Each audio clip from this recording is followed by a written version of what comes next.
વડોદરા જિલ્લાના સાવલીમાં ઉપરવાસમાં આવેલ મોબાઈલ ટેન્ક જાવલા સહિતના સિંચાઈ તળાવના ઓવરફ્લો પાણી અને ખેતરના વરસાદી પાણીના નિકાલ માટે વર્ષો જૂનો રંગાઈ કાંસ આવેલ છે, જે સાવલી નગર મધ્યમાંથી પસાર થાય છે અને પ્રતિવર્ષ ચોમાસા પહેલા સિંચાઈ વિભાગ અને નગરપાલિકા વિસ્તારમાં નગરપાલિકા દ્વારા સફાઈ કરાતી હોય છે।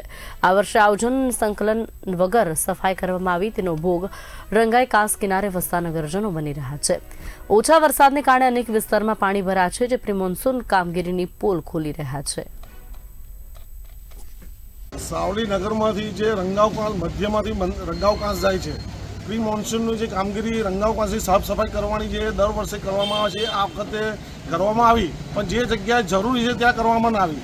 જે અમારા 3-4 વચ્ચે નાળા છે, એ જે નાળાની નીચે જે બ્લોકેજ છે એ સાફ કરવામાં નથી આવ્યા। આગળથી જે રંગાવ કાંસ જે આવે છે સાવલીની બહાર, એને ઊંડાઈ કરવામાં આવે છે, એનો કોઈ મતલબ નથી। જે બહાર જવાનો એક્ઝિટ રસ્તો છે એ ખુલ્લો કરવો જોઈએ। વડોદરા જિલ્લામાં સૌથી ઓછામાં ઓછો વરસાદ સાવલી તાલુકામાં અને સાવલી નગરમાં છે, તે છતાંય જો આજે આ પરિસ્થિતિ હોય તો વધુ વરસાદ થાય તો સાવલીની શું પરિસ્થિતિ થાય અને નીચાણવાળા ભાગોને જે ડૂબાણને નુકસાન થાય એની જવાબદારી કોણ?